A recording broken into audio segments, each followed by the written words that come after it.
तो हार्दिक स्वागत है, अभिनंदन। दिशा कंप्यूटर क्लासेज ऑनलाइन क्लासेज में आपका पुनः स्वागत है। इससे पहले हम लोग पढ़ रहे थे हिंदी साहित्य के इतिहास के विषय में। इससे पहले आप लोग आदिकाल के विषय में, भक्तिकाल के विषय में, रीतकाल के विषय में संपूर्ण जानकारी प्राप्त कर चुके हैं। आज हमारा जो कह सकते हैं कि जो विषय वस्तु है वो हम लोग प्रवेश कर चुके हैं आधुनिक काल में। आधुनिक काल की अगर बात की जाए तो सामान्यतः इसमें यह बताया गया है कि जब काव्य साहित्य में आधुनिकता का समावेश हो जाता है तो उसे कह दिया गया है हिंदी साहित्य में आधुनिक काल। देखिए ये जो भैया आधुनिक काल है ये आगे चल करके बहुत सारे कालों में विभाजित हो जाता है। आधुनिक काल में जो सबसे पहला काल माना गया है उसमें यह माना गया है कि देखिए सामान्यतः जो हमने आपको बताया था कि काल का नामकरण किया गया है वो डॉक्टर जॉर्ज गियर्सन जी के द्वारा किया गया है और ये बहुत बाद में किया गया है।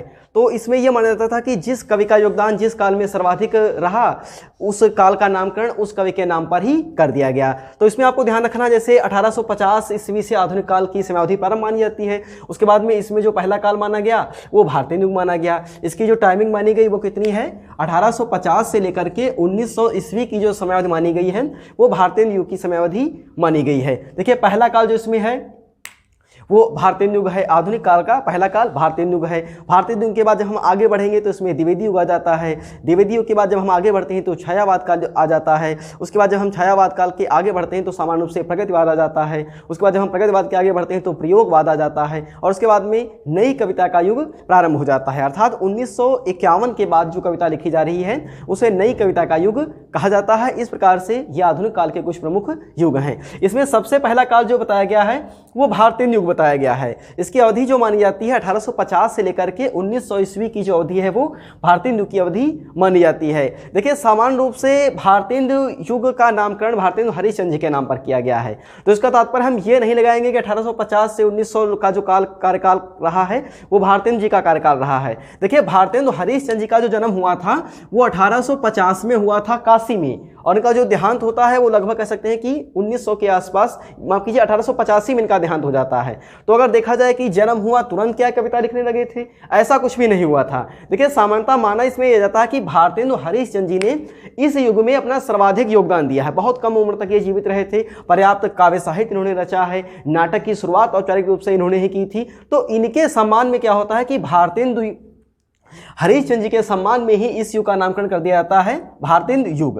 यदि इसकी हम विशेषताओं की बात करें तो सबसे बड़ी जो विशेषता इसमें मानी गई है वो है भैया पुनर्जागरण। देखिए इससे पहले क्या बताया जाता था कि सामान्यतः आदिकाल में वीरों की प्रशंसा का वर्णन कर दिया गया। उसके बाद जब हम भक्ति काल में पहुंचे तो बस वहीं देवी देवता की महिमा का वर्णन कर दिया गया। उसके बाद में रीत काल में आए, नायक नायिका प्रेमिका का वर्णन कर दिया गया। तात्पर्य है कि आम जनमानस की बात को कविता के माध्यम से कहीं पर भी बताया नहीं गया था। परंतु जब भारतीय युग आता है तो इस युग में पुनर्जागरण अर्थात लोगों को जागृत किया जाता है। उनकी जो समस्याएं हैं या उनके सम्मुख जो भी विपदा आ रही हैं उन विपदाओं को अपना केंद्र बिंदु मान करके इसमें कविताएं रची जाती हैं। उसके साथ हम आगे बढ़ते हैं। अगला जो इसमें भी बताया गया है भैया वो है सामाजिक चेतना।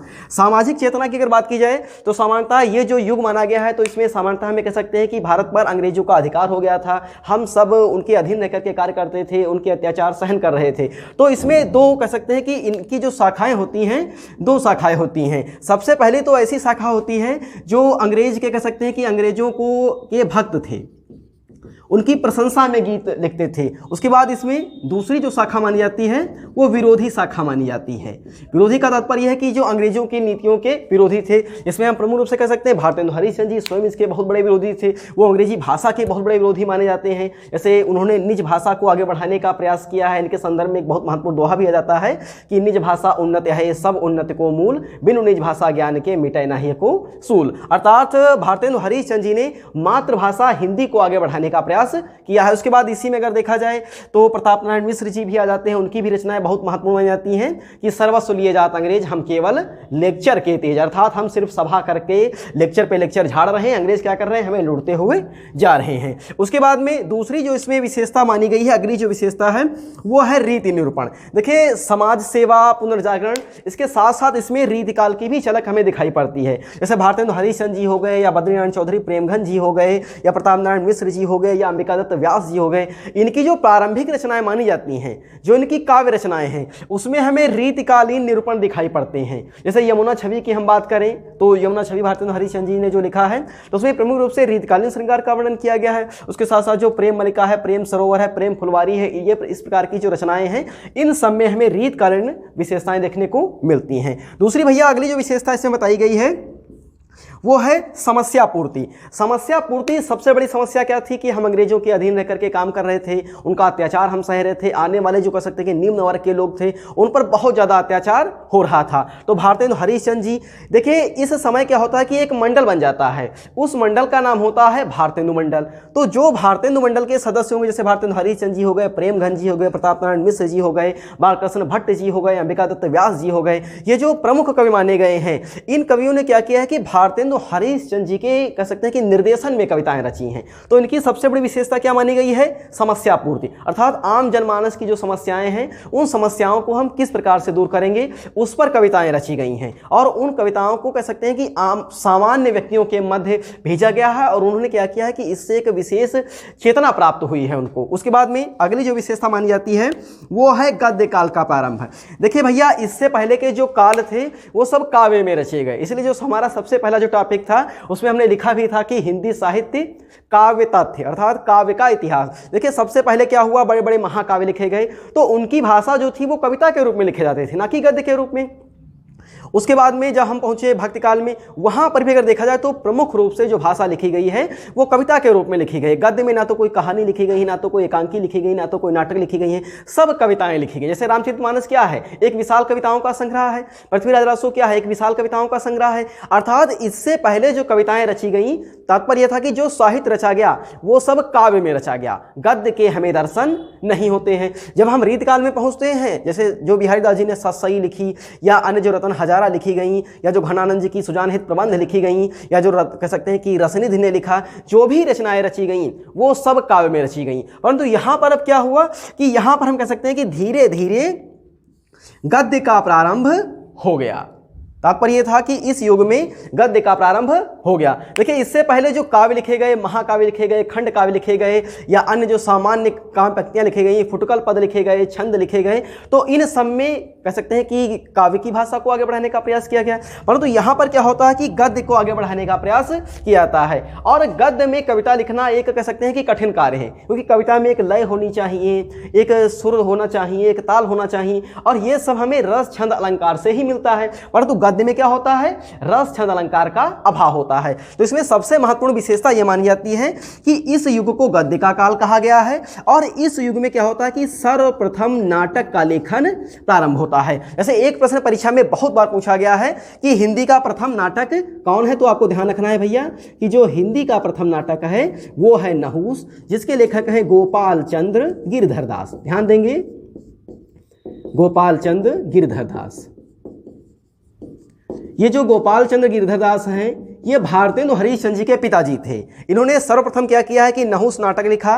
कई बार प्रश्न पूछा गया, ये हिंदी का प्रथम नाटक है। तो अभी आपको बताया गया कि जो नाटक लिखे जाएंगे, एकांकी लिखी जाएंगी, कहानी लिखी जाएंगी, इन्हें हम कविता के रूप में नहीं लिख सकते हैं। तो इस कारण जो इस काल में नाटक लिखे गए उनकी भाषा क्या बन गई, उनकी भाषा बन गई है गद्य की भाषा। और गद्य की भाषा में अगर बात करें, प्रमुख रूप से इस काल में क्या होता है कि अब यहाँ से खड़ी बोली का प्रारंभ हो जाता है।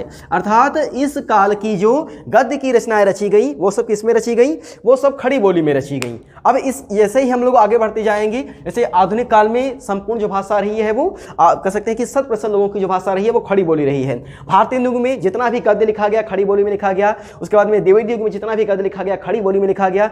आगे के जितने भी काल हैं उसमें जो भी कह सकते हैं कि गद्य लिखा गया है वो सब खड़ी बोली में लिखा गया है। एक आधे अपवाद आ जाते हैं, जैसे ये निराला जी आ जाते हैं।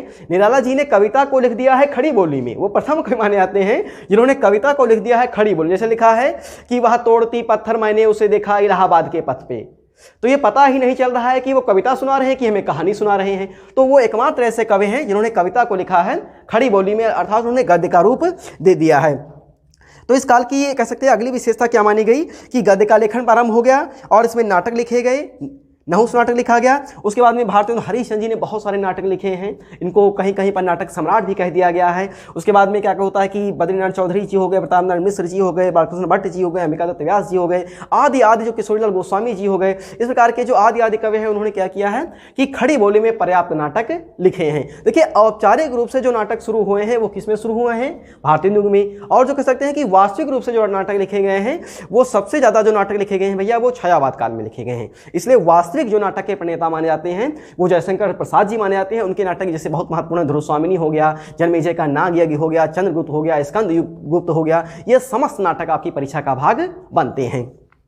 तो ये गद्य काल का प्रारंभ हुआ। उसके साथ इसमें सबसे बड़ी विशेषता ये मानी गई कि इस काल में भारतेंदु हरिश्चंद्र जी ने लोगों को लिखने के लिए प्रेरित किया कि आपको करना क्या है कि आप गद्य में लिखेंगे। जब आप लिखेंगे तो शुरू में कुछ गलतियां हो जाएंगी और उन गलतियों को हमें सुधारते हुए आगे बढ़ना है। तो जैसे अगर आप पढ़ते हैं भारतेंदु हरिश्चंद्र जी की भारतवर्षोन्नति कैसे हो सकती है, तो उसमें उन्होंने कहा है कि अजी ये तो फलाने का है, जी ये तो ढमाके का है, घर की तो सिर्फ मूछे ही मूछे हैं। अर्थात इसमें कुछ उटपटांग शब्द आ गए हैं। तात्पर्य है कि जब हम कोई काम करना शुरू करते हैं तो कुछ उसमें गलतियां आ जाती हैं, धीरे धीरे उसमें हम सुधार करते हैं। परंतु इसके बाद जब हम जाते हैं, जब द्विवेदी युग आता है, तो जो आचार्य जी होते हैं महावीर प्रसाद द्विवेदी, वो हिंदी को एक परिनिष्ठित भाषा बना देते हैं, उसको परिष्कृत कर देते हैं, परिमार्जन कर देते हैं। अर्थात उसमें जो भी गलतियां होती हैं उन सबको दूर करने का वो प्रयास करते हैं। इसलिए जो द्विवेदी युग की खड़ी बोली मानी गई है वो सबसे शुद्ध है। वर्तमान समय में जो हमारी हिंदी जो खड़ी बोली का एक मानक हिंदी बनी हुई है वो द्विवेदी युग की ही भाषा मानी जाती है।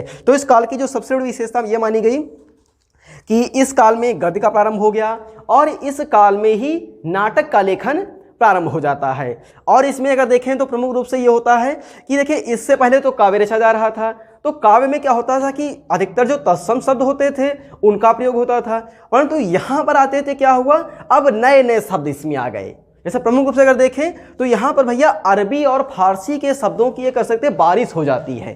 भारतेंदु हरिश्चंद्र जी के अधिकतर जो आप नाटक पढ़ेंगे सब अरबी और फारसी से भरे पड़े हैं। जैसे एक महत्वपूर्ण पंक्ति ये आ जाती है, मुझे याद आ रही है प्रताप नारायण मिश्र की कि जो चाहो आपन कल्याण, प्यारे भारत की संतान, जपो निरंतर एक जबान, हिंदी हिंदू हिंदुस्तान। ये कई बार पूछा गया है कि ये शब्द किस भाषा के हैं, हिंदी, हिंदू और हिंदुस्तान।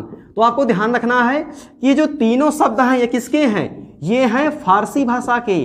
कई बार ये प्रश्न पूछा गया है कि हिंदी किस भाषा का शब्द है, या हिंदू किस भाषा का शब्द है, या हिंदुस्तान किस भाषा का शब्द है। ये सब फारसी भाषा के शब्द हैं। जैसे जब आपको ये पढ़ा जाएगा कि हिंदी की उत्पत्ति कैसे होती है, तो उसमें होता क्या है कि सामान्यतः जो हमारी एक सिंधु नदी थी जिसे इंडस भी कहा जाता है, तो सा को क्या कह दिया उन्होंने, हा कह दिया, तो सिंधु के बदले क्या बन गया, हिंदू बन गया। और हिंदू से तात्पर्य हुआ कि हिंदू नदी के उस ओर जो लोग रहते हैं वो सब क्या कहलाए, वो सब हिंदुस्तानी कहलाए। और जो हिंदुस्तानी थे उनकी भाषा क्या हुई, उसमें फारसी भाषा का ई उपसर्ग जोड़ दिया गया और इस प्रकार से उनकी भाषा बन गई हिंदी। ये सबसे प्रामाणिक शब्द है कि किस प्रकार से हिंदी शब्द की उत्पत्ति होती है। तो ये जो कह सकते हैं कि लिखा हुआ है आपके सम्मुख हिंदी हिंदू हिंदुस्तान, तो आपको ध्यान रखना है कि ये जो लिखा हुआ है इसे लिखा है प्रताप नारायण मिश्र ने। कई बार ये कह सकते हैं कि गड़बड़ी हो जाती है कि आखिर इसे किसने लिखा है, तो आपको ये ध्यान रखना है इसे लिखा है प्रताप नारायण मिश्र ने। परंतु इसे लोकप्रिय किसने बनाया है, इसे लोकप्रिय बनाया है भारतेंदु हरिश्चंद्र जी ने। दोनों प्रश्न महत्वपूर्ण हैं। हिंदी हिंदू हिंदुस्तान नारा किसने दिया है, तो नारा दिया है भारतेंदु हरिश्चंद्र जी ने, लिखा किसने है, प्रताप नारायण मिश्र ने लिखा है। जैसे एक नारा बहुत महत्वपूर्ण है, आप लोगों ने सुना होगा, इंकलाब जिंदाबाद, किसने लिखा है, ये मोहम्मद इकबाल ने लिखा है। लोकप्रिय किसने बनाया है, भगत सिंह ने लोकप्रिय बनाया है। लहरों से डरकर नौका पार नहीं होती, किसने लिखा है भैया ये। तो ध्यान रखना है इसे लोकप्रिय तो बना दिया था हरिवंश नारायण बच्चन जी ने। हरिवंश राय बच्चन जो अमिताभ बच्चन जी के पिताजी थे, उन्होंने इसे लोकप्रिय बनाया था, परंतु इसे लिखा है सोहनलाल द्विवेदी ने। बहुत महत्वपूर्ण पंक्ति ये है, अक्सर हम लोगों में कह सकते हैं कि असमंजस हो जाता है। तो ये कुछ महत्वपूर्ण विशेषताएं थी भारतेंदु युग की। इसमें नाटक का प्रारंभ होता है, इसमें गद्य का प्रारंभ होता है, और इसमें सबसे महत्वपूर्ण विशेषता क्या हुई कि सामाजिक चेतना, जिस पर अभी चर्चा हुई। अब हम देखेंगे इस काल की जो कुछ महत्वपूर्ण रचनाएं बताई गई हैं। देखिए रचनाएं तो अनगिनत हैं, लाखों रचनाएं हैं, परंतु लाखों रचनाएं रटने से क्या फायदा, रचनाएं वही आपको पढ़नी है जो आपकी परीक्षा का भाग बने। सबसे प्रमुख जो इसमें कवि माने लिखे गए हैं भारतेंदु हरिश्चंद्र जी। इनकी जो प्रेम मलिका है, प्रेम सरोवर है, प्रेम फुलवारी है, इस प्रकार की जो प्रेम वाली अधिकतर रचनाएं मानी गई हैं वो भारतेंदु हरिश्चंद्र जी की रचनाएं हैं। और ये प्रेम वाली जितनी भी रचनाएं हैं ये सब इनकी कविताओं का संग्रह है। उसके बाद नाटक भी पर्याप्त लिखे हैं इन्होंने, जैसे विद्या सुंदर है, श्री चंद्रावली है, नील देवी है, भारतेंदु हरिश्चंद्र है, अंधेर नगरी है, सत्य हरिश्चंद्र है, सबसे महत्वपूर्ण है सत्य हरिश्चंद्र। उसी नाटक पर भारत की कह सकते हैं कि पहली फिल्म बनी थी। वहीं 1913 के आसपास पहली कह सकते हैं कि एक साइलेंट मूवी बनी थी, मूक फिल्म बनी थी।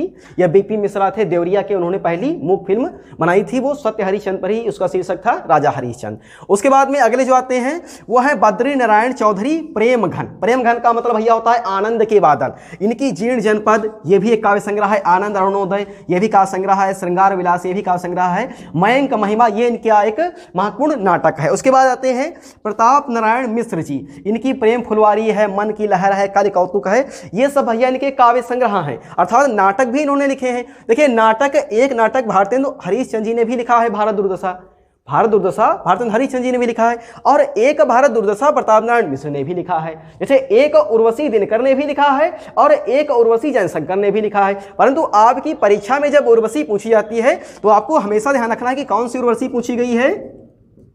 आपकी परीक्षा में हमेशा जो उर्वशी पूछी जाती है वो दिनकर वाली पूछी जाती है, क्योंकि दिनकर वाली उर्वशी पर 1972 में इन्हें ज्ञानपीठ पुरस्कार मिला था। कभी भी उर्वशी जयशंकर प्रसाद की पूछी नहीं जाती है। दूसरा बिंदु देखना है, इसमें जो अगले आते हैं वो आते हैं बाल कृष्ण भट्ट जी। इनकी कलराज की सभा है, वेणु संहार है, ये कुछ प्रमुख काव्य संग्रह है। तो ये कुछ रचनाएं थी। देखिए एक और महत्वपूर्ण बिंदु हम यहाँ पर आपको बताना ये भूल गए हैं कि इस काल की जो सबसे बड़ी विशेषता यह मानी गई कि इसे पत्रकारिता का युग माना गया है। इस काल में क्या होता है कि पत्र का लेखन प्रारंभ हो जाता है, इसमें पर्याप्त पत्र लिखे गए हैं। जैसे भारतेंदु हरिश्चंद्र जी की अगर हम बात करें तो सामान्य रूप से देखिए भैया ये लिख लीजिए, पत्रिकाएं जो हैं ये अक्सर पूछ ली जाती हैं। भारतेंदु हरिश्चंद्र जी की जो पत्र हैं वो पूछ ले जाते हैं, इसमें ध्यान रखना है। जैसे हम अगर बात करें भारतेंदु हरिश्चंद्र जी के पत्र, तो इसमें सबसे पहले अगर देखा जाए तो हरिश्चंद्र मैगजीन, भारतेंदु हरिश्चंद्र जी ने ही क्या किया है कि हिंदी साहित्य में सबसे पहले पत्र लेखन प्रारंभ किया है। देखिए इससे पहले भी पत्र लिखे गए, ये हम नहीं कह सकते हैं। भारत में सबसे पहला जो पत्र आया वो बंगाल गजट था, अंग्रेजी भाषा का था, जेम्स सेहकी उसके संपादक थे। उसके बाद में हिंदी भाषा का जो प्रथम पत्र आया वो उत्तम मार्टन था, पंडित जुगल किशोर मिश्र जी थे इसके संपादक। उसके बाद में जो प्रथम दैनिक था समाचार सुधावर्षण, इस प्रकार से ये पत्र लिखे गए। हरिश्चंद्र मैगजीन हो गया। उसके बाद में अगली जो इनकी मानी गई है भैया वो है बाला बोधनी। कौन सी है भैया? बाला बोधनी। उसके बाद अगली इनकी है कवि वचन सुधा। ये अक्सर जो पत्रिकाएं हैं, सुपर टेट हो गया या टेट हो गया, यूपी बीएड हो गया, इस प्रकार की परीक्षाओं में ये रचनाएं वैसे पूछ ली जाती हैं। तो हरिश्चंद्र मैगजीन, कवि वचन सुधा, बाला बोधनी। देखिए यहाँ पर एक महत्वपूर्ण बिंदु ध्यान रखना है कि जो भारत की हिंदी साहित्य की पहली ये महिला पत्रिका है, जैसे वर्तमान समय आप लोग देखते हैं रूपायन आती है महिला पत्रिका, उसी प्रकार से हिंदी साहित्य की बाला बोधनी एक पहली महिला पत्रिका थी जिसमें महिलाओं से संबंधित जो महत्वपूर्ण कह सकते हैं कि बिंदु इसमें दर्शाए जाते थे। उसके बाद में जो प्रेमघन जी हैं, बद्री नारायण चौधरी प्रेमघन, इनकी एक महत्वपूर्ण पत्रिका है भैया आनंद कादम्बिनी। ये कई बार यूपी टेट में पूछी गई है, आनंद कादम्बिनी। हाँ, आनंद कादम्बिनी ये किसकी है? ये प्रेमघन जी की है। उसके बाद में ध्यान रखेंगे प्रताप नारायण मिश्र की अगर हम बात करें तो ध्यान रखना है भैया, प्रताप नारायण मिश्र का एक पत्र है, कई बार यूपी टेट, सुपर टेट या अन्य परीक्षाओं में पूछा गया है, तो ध्यान रखना है भैया इनका एकमात्र पत्र है, यह है ब्राह्मण। बहुत महत्वपूर्ण पत्र है, कई बार ये पूछा गया है। उसके बाद में जैसे हमने बताया कि अंबिका दत्त व्यास भी इसी श्रेणी में आ जाते हैं। तो अंबिका दत्त व्यास जी की एक पत्रिका है, बहुत चर्चा में रहती है, कई बार प्रश्न भी पूछा गया है उससे, तो ध्यान रखेंगे अंबिका दत्त व्यास जी। अंबिका दत्त व्यास की जो ये पत्रिका मानी गई ये है द्वंद्व जी। अंबिका दत्त व्यास की पत्रिका है द्वंद्व। उसके बाद इसमें लाला श्रीनिवास दास भी आ जाते हैं, लाला श्रीनिवास दास। देखिए सामान्य रूप से हमने लाला श्रीनिवास दास को प्रमुख कवियों में सम्मिलित नहीं किया है, कारण यह है कि भारतीय युग को नाटक काल कहा जाता है, और जो लाला श्रीनिवास दास जी हैं इन्होंने पर्याप्त उपन्यास लिखे हैं, ये उपन्यास में इन्होंने अपना महत्वपूर्ण योगदान दिया है। तो इनकी जो कह सकते हैं एक पत्रिका मानी जाती है वो है सदा दर्श। ये पत्रिका भी कई बार पूछ ली गई है लाला श्रीनिवास दास जी की, तो ये कौन सी है? सदादर्श है। तो ध्यान रखना है, ये कुछ महत्वपूर्ण बिंदु आपको बताए गए आधुनिक काल के विषय में, जिसमें सबसे प्रमुख रूप से भारतीय युग के विषय में बताया गया। देखिए, इसे महत्वपूर्ण पंक्तियां हैं, या आप लोग नोट अवश्य साथ साथ करते रहें, और जो महत्वपूर्ण बिंदु हैं वो आपको समय समय पर बताए जाएंगे। हिंदी साहित्य का इतिहास, चाहे यूपीएसआई हो चाहे एसएससी हो, हर परीक्षा में 2-4 प्रश्न अवश्य पूछे जाते हैं। तो ध्यान रखना है बच्चों, हमारे चैनल को लाइक करें, शेयर करें, सब्सक्राइब करें। धन्यवाद।